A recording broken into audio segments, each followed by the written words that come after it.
अस्सलाम वालेकुम स्टूडेंट्स इस लेक्चर में हम मैकेनिकल एनालिसिस के ज़रिए से स्ट्रेच्ड स्प्रिंग के ऊपर स्ट्रेच स्प्रिंग में जो वेव स्ट्रेच स्प्रिंग के अंदर जो वेव ट्रेवल कर रही है उसकी स्पीड जो है वो हम कैलकुलेट करेंगे। तो लास्ट लेक्चर के अंदर हमने वेव स्पीड कैलकुलेट की थी, लेकिन उसमें हमने डायमेंशनल एनालिसिस जो था वो किया था।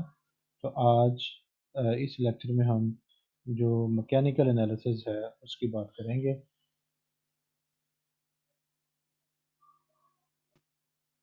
तो स्टूडेंट्स, इस मकसद के लिए हम एक जो सिमेट्रिकल पल्स है वो लेते हैं और उसकी मेजरमेंट के लिए जो वेलोसिटी है हम ऐसा करते हैं कि जो हमारा रेफरेंस सिस्टम है वो और जो हमारी वेव है वो हम ये एज्यूम कर लेते हैं कि दोनों जो हैं वो सेम स्पीड के साथ जो हैं वो मूव कर रहे हैं, यानी उन दोनों के दरमियान जो रिलेटिव वेलोसिटी है वो ज़ीरो है। इससे हमारा एनालिसिस जो है वो और इजी हो जाएगा। तो हमने क्या बात की है कि हम एक सिमेट्रिकल पल्स जो है वो एज्यूम करते हैं, यानी जब हमारे पास फर्ज कर लें कि ये फर्ज कर लें स्ट्रिंग है, इसको एक एंड से हमने बांधा हुआ है और यहाँ से हम इसको अपवर्ड जो है वो जर्क देते हैं, जिसकी वजह से इसमें एक क्रस्ट जो है वो पैदा होगा। लेट्स सपोज कि इसमें ये क्रस्ट जो है ये पैदा हुआ और हमें पता है कि ये क्रस्ट अगर हमारी जो मीडियम है वो डिसिपेटिव नहीं है, ये क्रस्ट जो है वो एज इट इज़ जो है वो मूव करेगा। इसमें किसी किस्म की जो चेंज है इसके एम्पलीट्यूड में या वेलोसिटी में वो नहीं आएगी। तो इसके एनालिसिस के लिए हमने एक रेफरेंस सिस्टम लेना है जो कि जिससे इसकी जो रिलेटिव वेलोसिटी है वो ज़ीरो है। तो जब रिलेटिव वेलोसिटी ज़ीरो होगी तो इसका मतलब ये होगा कि हमारी जो पल्स है वो will seems to be stationary as compare to the reference system. तो इसके लिए फिर हम क्या करते हैं, अपनी जो डायग्राम है उसको हम देखते हैं कि हमने जो एक स्ट्रिंग जिसमें वेव जो ट्रेवल कर रही है तो उसका एक स्मॉल एलिमेंट जो है वो लेते हैं। तो ये स्मॉल एलिमेंट जैसे हमें पता है कि ये कर्व की फॉर्म में होगा और कर्व जो होती है जैसे कि हमें पता है कि वो एक जो सर्कल है उसका हिस्सा होती है। तो हम ये अज्यूम कर लेते हैं कि हमारी जो कर्व है ये एक सर्कल का हिस्सा है और इस सर्कल का जो सेंटर होगा वो हमारे कोऑर्डिनेट सिस्टम का जो है वो रीजन होगा, जैसे कि हमें डायग्राम में दिखाया गया है। और इसका जो सेंटर के साथ या रेफरेंस पॉइंट के साथ जो डिस्टेंस है उसको हम कैपिटल आर जो है वो क्या लेते हैं और इसका जो एंगल बनता है उसको हम टू थीटा जो है वो क्या लेते हैं। अब ये एंगल कैसे बनता है उसको हम इन फिगर का एनालिसिस करके जो है वो देख सकते हैं। तो जैसा कि अभी हमने बात की है कि जो हमारी पल्स होगी उसको हम उसके एक स्मॉल एलिमेंट को एक सर्कल का जो हिस्सा जो है वो कंसीडर कर सकते हैं। तो ये हम जो है वो सर्कल जो है उसको ये फर्ज कर लेंगे, ये सर्कल है। उसका ये जो कर्व पाथ है, सॉरी ये जो है हमारी क्रेस्ट है और इसका जो कर्व पाथ है अगर हम इसको एक सर्कल की फॉर्म में देखना चाहें तो हम इसको इजीली जो है वो देख सकते हैं कि it will form a circle, ये सर्कल का जो है ये एक हिस्सा होगी। और ये एंगल जो है वो टू थीटा बनाता है, उसके बाद हम बाद में करते हैं। तो इसका जो डिस्टेंस है फ्रॉम द सेंटर वो हमारा जो है वो ये डिस्टेंस जो है वो आर है।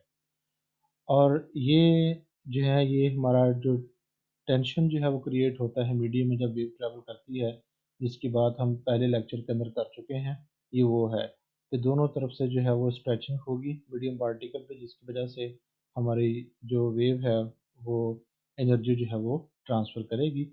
और इसमें हमने जो वेव अस्यूम की है वो ये है कि हमारी जो वेव है वो राइट से लेफ़्ट की तरफ जो है वो मूव कर रही है। It is moving from left right to left. तो अब हम एंगल की बात कर लेते हैं कि एंगल जो 2 थीटा है ये किस तरह बन रहा है। तो जो सेकंड डायग्राम है उसको हम देखते हैं इसके लिए। तो एंगल जो 2 थीटा है उसको देखने के लिए हम एज्यूम कर लेते हैं कि जो हमारा ये सेंट्रल पार्टिकल है इसका जो डिस्टेंस है सेंटर के साथ जो इसका एज्यूम सर्कल होगा उसके सेंटर के साथ जिसको हमने ओ कहा है वो आर है। तो शुरू में जैसे कि आपको पता है कि ये जब एलिमेंट यहाँ पे होगा तो इसकी स्ट्रेचिंग हम यहाँ पे एज्यूम कर सकते हैं। एक्सक्यूज मी,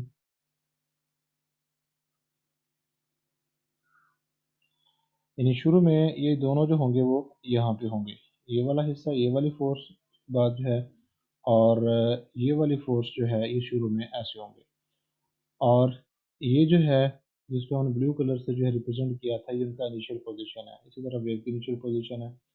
और जब ये इनके जो आर्म्स हैं यानी ये वाला और ये वाला, जब ये वेव ट्रेवल करेगी तो इतना हिस्सा जो है वो राइट की तरफ स्ट्रेचिंग पैदा करेगा और ये वाला हिस्सा जो है वो लेफ्ट की तरफ जो है वो स्ट्रेचिंग पैदा करेगा, जिसकी वजह से जो हमारी फोर्स की डायरेक्शन है वो चूँकि अलॉन्ग द टेंजेंट है यहाँ पर भी, तो जब हम इसको यहाँ पे ड्रॉ करेंगे तो वो अपनी इनिशियल पोजीशन से इतना एंगल जो है वो ट्रेवल कर चुकी होगी। इसी तरह जब ये वाली इनिशियल पोजीशन से हमारी ये वाली फोर्स इतना जो एंगुलर डिस्प्लेसमेंट है ट्रेवल कर चुकी होगी, लिहाजा तो जो उसकी इनिशियल पोजीशन ये थी ये भी उतना ही एंगल जो है वो आगे को ट्रेवल कर चुकी होगी, यानी ये वाला एंगल और ये वाला एंगल जो होगा ये सेम होगा। इसी तरह ये वाली वेव जो थी ये एक्चुअली पहले ये सॉरी ये वाली फोर्स जो थी एक्चुअली इस लाइन के साथ थी, ये वाली जो लाइन है, और इसकी जो इनिशियल पोजीशन थी वो हमारी इस ब्लू लाइन के साथ थी। लेकिन जब ये वाला हिस्सा जो है वो मूव करेगा up to some change in length तो इसकी जो डायरेक्शन होगी वो अलॉन्ग दिस टेंजेंट होगी। और जब ये वाला हिस्सा जो है मूव करके यहाँ पे आएगा, डेफिनेटली इसकी जो इनिशियल पोजीशन यहाँ पे बन रही थी वही मूव करके जो है वो यहाँ पे आ जाएगी। तो जितना एंगल ये वाली लाइन मूव करेगी उतना ही एंगल जो है वो ये वाली लाइन जो है वो मूव करेगी, जिसकी वजह से ये वाला एंगल थीटा और ये वाला एंगल थीटा आपस में बराबर हैं। तो इसी तरह जो ये वाला एंगल थीटा होगा वो इस एंगल के बराबर होगा और जो ये वाला एंगल थीटा होगा वो इस एंगल के बराबर होगा। लेकिन जो हमारा टोटल एंगल बनेगा आपस में, यानी इनिशियल पोजीशन से जो एंगल बनता है वो बनता है थीटा इधर भी, और इनिशियल पोजीशन से जो एंगल बनता है थीटा वो ये, लेकिन जो टोटल एंगल होगा यहाँ से यहाँ तक it will be a two theta, two theta ये हमारा एंगल टोटल बनेगा। और जो हमारी लेंथ में स्ट्रेचिंग हुई है इन फोर्सेस की वजह से, इसको टेंशन फोर्स भी कह सकते हैं, उसको हमने पार्शियल एल जो है वो कह दिया। तो इसको दोबारा सुन लें। हमने फ़र्ज़ कर लिया कि हमारी एक वेव है जो कि फ्रॉम राइट टू लेफ्ट जो है वो मूव कर रही है विद वेलोसिटी v, जिसकी वजह से उसके किसी पार्ट के ऊपर जो है वो अपोजिट फोर्सेस लगेंगी और उसकी लेंथ में जो है वो इतना जो है वो इजाफा होगा इनकी स्ट्रेचिंग की वजह से, इनके टेंशन की वजह से। और ये फोर्सेस एक्चुअली यहाँ पे कर रही थी वेव के गुजरने से पहले, लेकिन जब वेव गुजरी तो टेंशन की वजह से ये फोर्स की डायरेक्शन है फ्रॉम इनिशियल पोजीशन में इतनी चेंज आई। तो इस तरह जो यहाँ पे चेंज आएगी क्योंकि ये परपेंडिकुलर लाइंस थी पहले भी, तो परपेंडिकुलर लाइंस जितना एंगल एक साइड बनाती है उतना ही एंगल जो है वो दूसरी साइड बनाती है जब वो आगे को मूव कर जाती है। तो इसको इसी तरह जब ये एंगल थीटा है तो इस साइड का एंगल भी थीटा होगा। सिमिलरली वही हम यहाँ पर भी वही कह सकते हैं। लिहाजा दोनों एजेस का दोनों फोर्सेस का जो नेट ट्रेवल्ड एंगल है वो हमारे पास जो है वो टू थीटा होगा अगर हम इसको यहाँ से देखते हैं। तो अब हम इसको जो है इसका इस डायग्राम को इस्तेमाल करते हुए इसका एनालिसिस करते हैं।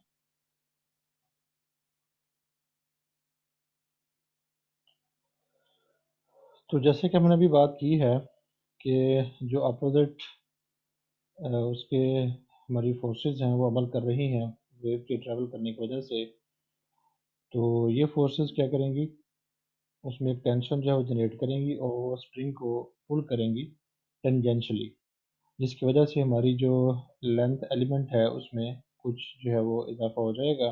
जब हम फोर्स के कंपोनेंट्स जो हैं वो बनाते हैं, तो उसमें हम ये देखते हैं कि उनके जो हॉरिजॉन्टल कंपोनेंट्स होते हैं वो कैंसिल हो जाते हैं, जबकि उनके वर्टिकल कंपोनेंट्स की जो डायरेक्शन होती है वो अलोंग द रेडियस होती है, इसलिए हम उसको रेडियल कंपोनेंट कहते हैं। तो टोटल हमारे पास जो फोर्स एक्ट कर रही होगी हमारे लेंथ एलिमेंट के ऊपर, वो ये वाली फोर्स होगी 2 टाउ साइन थीटा। तो टाउ का लफ्ज़ हमने जो टेंशन के लिए जो है उसको इस्तेमाल किया है, क्योंकि ये टेंशन जो है वो जनरेट करेंगी। तभी हम देख लेते हैं कि ये एक्चुअली हुआ क्या है, कि किस तरह ये चीज़ें जो हैं हुई हैं, किस तरह हमारा ये रिजल्ट जो है वो आया है।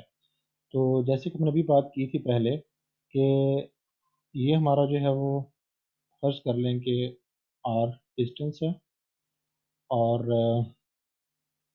जो हमारी डायरेक्शन थी फोर्स की वो एक्चुअली ये थी, और जब वेव ने मूव किया तो इस कंपोनेंट ने जो है वो मूव करना है अलोंग द टेंजेंट, क्योंकि वेव जो फॉर्म है वो हमारी इस तरह की हो जानी है।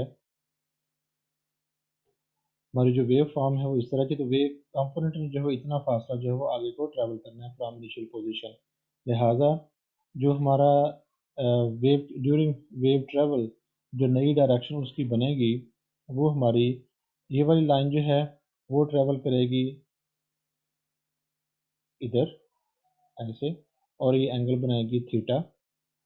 और जो हमारा फोर्स होगी जो पहले यहाँ पे थी, जिसको हमने एफ वेक्टर कहा है, वो ट्रेवल करेगी इतना ही एंगल टुवर्ड्स राइट, यानी ये चीज़ होगी। तो अगर ये एंगल थीटा है तो फिर जो इसका एंगल होगा वो भी थीटा ही होगा, तो ये एंगल भी क्या होगा, थीटा होगा। तो अब हम अपनी जो फोर्स है उसके कंपोनेंट्स बनाते हैं।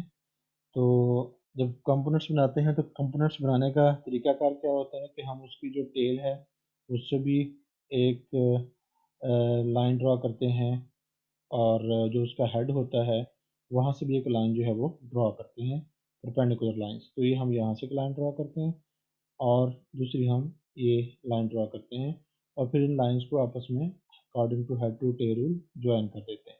तो ये हमारे पास जो है कंपोनेंट्स बन गए। और इस फोर्स का ये वाली जो फोर्स अब एफ है, जब इस एंगल पे मौजूद है, इसका ये वाला कंपोनेंट बनेगा, ये जो परपेंडिकुलर है कंपोनेंट, इसको हम कहेंगे एफ साइन थीटा। और ये वाला जो कंपोनेंट बनेगा ये होगा एफ कॉस थीटा। और इसी तरह जब हम दूसरे पार्ट की बात करेंगे तो उसमें ये होगा कि जो हमारी दूसरी फोर्स है, अगर हम उसको ड्रॉ करें, दूसरी फोर्स जो कि इतना ही एंगल जो है वो ट्रेवल करेगी, और वो भी अपनी जो इनिशियल पोजीशन है उससे इतना जो है वो बनाएगी एंगल थीटा।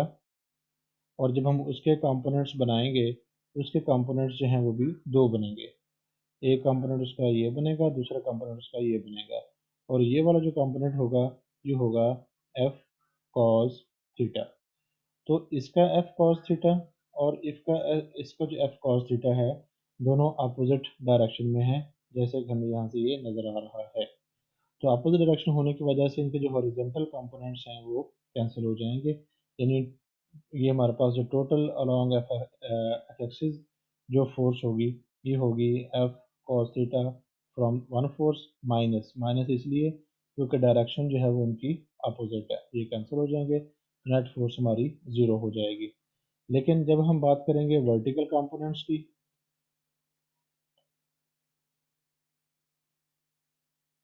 तो वर्टिकल कंपोनेंट्स जो हैं उनकी जो डायरेक्शन है वो सेम है। जब वर्टिकल डायरेक्शन सेम होगी तो आपस में एड अप हो जाएंगे, जैसा कि अभी हम उसको देखते हैं। तो वर्टिकल कंपोनेंट हमारा ये था, इसका इसका वर्टिकल कंपोनेंट ये है, ये वर्टिकल कंपोनेंट ये है। लिहाजा जो हमारी फोर्स होगी अलॉन्ग वाई एक्सिस, अब चूंकि ये परपेंडिकुलर कंपोनेंट्स हैं इसलिए हम इसको एफ परपेंडिकुलर भी कह सकते हैं। तो ये दोनों के सम का मजमू, दोनों का जो है वो सम होगी, यानी ये वाले एफ साइन थीटा और ये वाली जो है वो एफ साइन थीटा। तो अगर हम कहें कि हमारी जो फोर्स है चूंकि वो टेंशन पैदा कर रही है, तो इसलिए हम इसको टाउ भी कह सकते हैं। तो इसकी जगह फोर्स भी इस्तेमाल कर सकते हैं, बहरहाल बेहतर ये है कि हम इसके लिए जो है वो टेंशन का लफ्ज़ जो है वो इस्तेमाल करें। तो इस तरह हमारी जो टोटल फोर्स है वो ये बन जाती है, क्योंकि दोनों कंपोनेंट्स जो हैं वो एड अप हो जाएंगे। ये बेसिकली ये होगा F sine theta plus F sine theta, तो ये हो जाएगा फिर 2f साइन थीटा।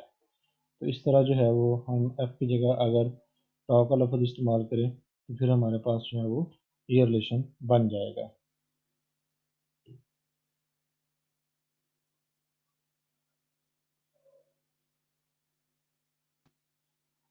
तो ये स्टूडेंट्स हमारे पास जो है वो रिज़ल्ट आ गया। अब चूंकि जो इंक्रीमेंट होती है लेंथ में, जो हमने बात की थी कि अगर ये चीज़ है तो ये जो डेल एल है ये बहुत कम उसमें इजाफा होता है, मेरी पार्शल एल। तो इस वजह से अगर ये बहुत कम होगा तो जो हमारे एंगल में चेंज आएगी वो बहुत कम होगी। तो हमारी जो एंगल है क्योंकि स्मॉल बनेगी, इसलिए हमें पता है कि for smaller angles we can write sine theta equals to theta, sine theta approximately equals to theta. जब हम इसको सब्स्टिट्यूट करेंगे तो हमारे पास जो है वो ये रिजल्ट जो है वो आ जाएगा। तो उसके बाद हमारे पास एक फार्मूला होता है S equals to R theta, जो हम एंगुलर मोशन को डील करने के लिए जो है वो इस्तेमाल करते हैं। तो अब अगर हम अपनी उसी डायग्राम को देखें तो जैसे कि मैंने बात की थी कि ये हमारा जो है वो रेफरेंस सिस्टम का ओरिजिन है, और ये एक हिस्सा था, ये वाला हिस्सा था, और इतने हिस्से को हमने जो है वो अ, इतने हिस्से को हमने कहा था कि ये पार्शल एल है, तो ये it corresponds to arc length, इसको हम एस कह देंगे। और ये जो स्मॉल आर है बेसिकली ये हमारा रेडियस है, और ये हमारा एंगल है, और यहाँ पर जो एंगल हमारा बनता है वो टू थीटा है। लिहाजा इसकी जगह हम टू थीटा इस्तेमाल करेंगे, इसकी जगह हम ये इस्तेमाल करेंगे, और एस की जगह हम जो है वो पार्शल एल जो है वो इस्तेमाल करेंगे। जब हम ये चीज़ें इस फार्मूले के अंदर इस्तेमाल करते हैं तो हमारे पास जो ये रिजल्ट आ जाता है, और ये हमारे पास फिर आ जाती है टू थीटा की वैल्यू। तो ये हमारे पास फोर्स थी, इसके अंदर जब हम टू थीटा की वैल्यू पुट करते हैं तो हमारे पास जो है वो क्वेश्चन नंबर टू ये बन जाती है। तो ये हमने टू थीटा की वैल्यू जो है वो पुट की है। और प्रीवियस लेक्चर में हमने बात की थी कि जो स्पीड ऑफ साउंड होती है वो मैस पे डिपेंड करती है, और जितने मैस में से वेव ट्रैवल कर रही होती है हमें उतने हिस्सा का मैस जो लेना होता है, तो उसको हम मैस पर यूनिट लेंथ कहते हैं, जिसको हमने उसकी लीनियर मैस डेंसिटी जो थी वो कहा था मैस पर यूनिट लेंथ। अब चूंकि स्मॉलर एलिमेंट की हम बात कर रहे हैं इसलिए उसी एलिमेंट का जो है वो हमने मैस लेना है। और जब हम इस इक्वेशन को रीअरेंज करते हैं तो हमारे पास जो है वो ये रिजल्ट आ जाता है, क्योंकि क्वेश्चन नंबर थ्री जो है ये हमारी मैथ्स की वैल्यू आ जाएगी।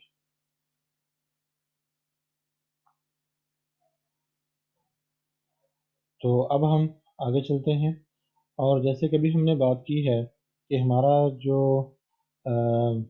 लेंथ एलिमेंट है जिसकी हम बात कर रहे हैं वो एक सर्कल की फॉर्म में होता है, और हमें पता है कि जब एक बॉडी सर्कल की फॉर्म में होता है तो उसके ऊपर सेंट्रीपिटल फोर्स एक्ट कर रही होती है, और उसमें एक सेंट्रीपिटल एक्सेलरेशन जो है वो मौजूद होता है। और ये सेंट्रीपिटल एक्सेलरेशन आपने अपनी एफएससी के अंदर पढ़ा, एफएससी के अंदर पढ़ा है, तो ये होता है v square over radius of the circle. तो इसलिए हम इसको जो है वो यहाँ पे इस्तेमाल करेंगे। तो अब अगर हम फोर्स निकालना चाह रहे हैं तो फोर्स हमारे पास होती है मैस इनटू एक्सेलरेशन। तो एक्सेलरेशन हमारे पास ये है, और जो फोर्स है वो हमारे पास ये है, और जो मैस है उस एलिमेंट का वो हमारे पास कुछ नंबर थ्री की सूरत में है। तो अब इनकी जो वैल्यूज़ हैं वो हम इसमें पुट कर देते हैं। तो हमारे पास जो रिज़ल्ट आता है वो ये आपके सामने होगा। ये रिज़ल्ट जो है वो हमारे सामने आता है। तो इसमें जो फैक्टर्स कैंसिल हो सकते हैं वो फैक्टर्स हमने कैंसिल कर दिए। तो फाइनली जो हमारे पास रिज़ल्ट आ गया वो हो गया ये वाला कि tau equals to mu linear mass density into v square. तो हमारा जो मकसद था वो तो वेलोसिटी का निकालना था। तो अब हम इसको जो है वो रीअरेंज करते हैं तो हम आसानी से अपनी जो वेलोसिटी है वो निकाल सकते हैं। तो ये हमने क्या किया है, अपना जो हमारा प्रीवियस एक्सप्रेशन था उसको रीअरेंज किया, उसका स्क्वायर रूट लिया और स्क्वायर रूट लेने के बाद ये हमारे पास जो वही एक्सप्रेशन आ गया जो कि हमने उसके डायमेंशनल एनालिसिस से जो था वो निकाला था। तो इसमें हम ये देखते हैं जैसे कि हमने प्रीवियस लेक्चर के अंदर बात की थी कि जो हमारी स्पीड है वेव की along a stretch string और ideal string depends only on the tension। जो मीडियम के अंदर टेंशन जो है वो जनरेट होता है उस पर डिपेंड करती है और जो उसकी लीनियर मास डेंसिटी है वो उस पर डिपेंड करती है और जो स्पीड है वो फ्रीक्वेंसी ऑफ द वेव पे डिपेंड नहीं करती। तो जो फ्रीक्वेंसी होती है वेव की वो सोर्स पर डिपेंड कर रही होती है। तो the frequency of the wave is fixed entirely whatever generates the wave source। ये टोटली जो है ये वेव सोर्स के ऊपर जो है वो डिपेंड कर रही है।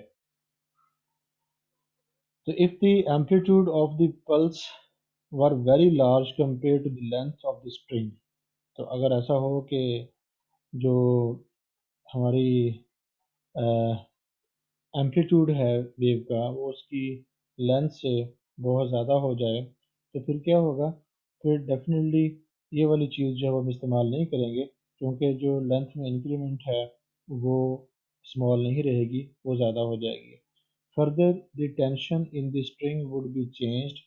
तो जो टेंशन है वो भी जो है वो चेंज होगा किसकी वजह से, by the presence of pulse, whereas we assumed tau be to be unchanged from the original tension. और हमने इस कैलकुलेशन को करते हुए एज्यूम किया है कि जो टेंशन हमारी रस्सी के अंदर मौजूद है हर पॉइंट पे वैसा ही है, लेकिन अगर एम्पलीट्यूड ज़्यादा होगा तो उसका टेंशन जो है वो ओरिजिनल वैल्यू से चेंज हो जाएगा। Therefore, our results holds only for relatively small transverse displacements। तभी हमने जो रिजल्ट ये निकाला है वो किसके लिए निकाला कि अगर हमारी जो वेव है उसमें जो स्ट्रिंग है जब उसमें से वेव ट्रेवल करती है तो जो ट्रांसवर्स डिस्प्लेसमेंट होते हैं वो रिलेटिवली स्मॉल होते हैं, यानी हमारी जो पल्स होती है उसका एम्पलीट्यूड जो है वो स्मॉल होता है as compare to the length of the string. तो ये बड़ी इंपॉर्टेंट चीज़ें हैं जो आपने याद रखनी है। उसके बाद जो सेकंड इंपॉर्टेंट पॉइंट है वो ये है कि जो हमारी पीरियोडिक वेव होती है, यानी जो वेव मूव कर रही है और उसके नतीजे में जो मीडियम के पार्टिकल्स हैं वो पीरियोडिकली अपनी जो ऑसिलेशन जो है वो परफॉर्म कर रहे हैं। तो a periodic wave that enters the medium usually results from external influence, यानी एक्सटर्नल सोर्स की वजह से पैदा होती है और ज़ाहिर है कि जो भी सोर्स वेव पैदा कर रहा होता है उसकी एक मखसूस जो है वो फ्रीक्वेंसी होती है।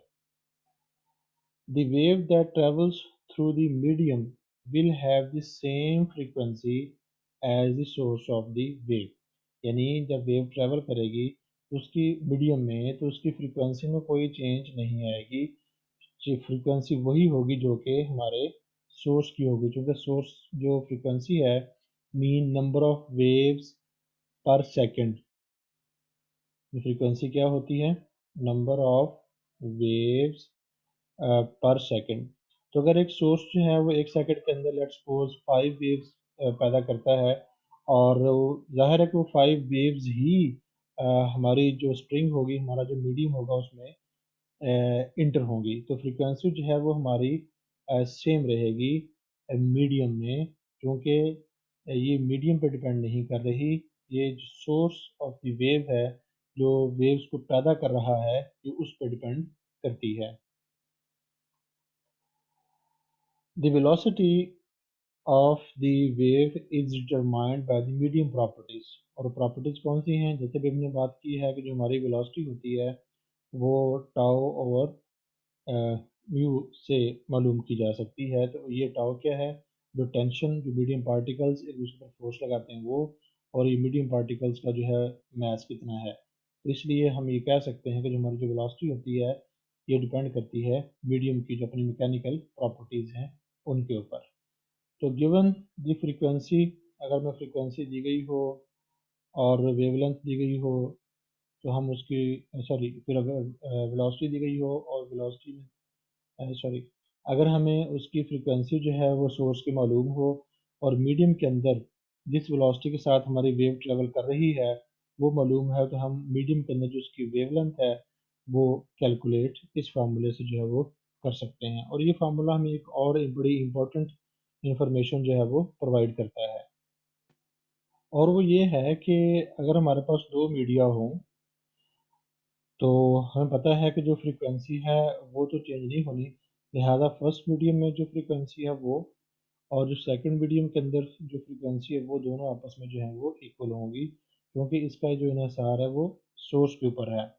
तो सोर्स के ऊपर डिपेंड करने की वजह से फ्रीक्वेंसी जो है दोनों मीडियम में, फर्स्ट मीडियम में और सेकंड मीडियम में, जिनकी मैकेनिकल प्रॉपर्टीज एक दूसरे से डिफरेंट है, उनमें जो वेव की फ्रीक्वेंसी है वो सेम रहेगी। हमारे पास जो बेसिक रिलेशन होता है वो होता है v equals to F lambda. तो फॉर सोर्स फर्स्ट ये हो जाएगी v1 ओवर लैम्डा वन, और फॉर सेकंड सोर्स ये हो जाएगी v1 ओवर लैम्डा टू। तो जब हम इन दोनों को कंपेयर करेंगे तो हमारे पास जो है ये वाला जो रिजल्ट जो है वो आ जाएगा। तो इसका मतलब फिर ये है कि जब एक मीडियम से जो वेव है किसी दूसरे मीडियम में जाती है उसकी फ्रिक्वेंसी तो सेम रहेगी, तो चेंज फिर किस में आ सकती है? तो चेंज जाहिर है बाकी जो दो फैक्टर्स हैं उनके अंदर आएगी, यानी मीडियम के अकॉर्डिंग उसकी वेलोसिटी और जो वेवलेंथ है उसमें चेंज आएगी, लेकिन जो फ्रीक्वेंसी रहेगी वो उनकी सेम रहेगी।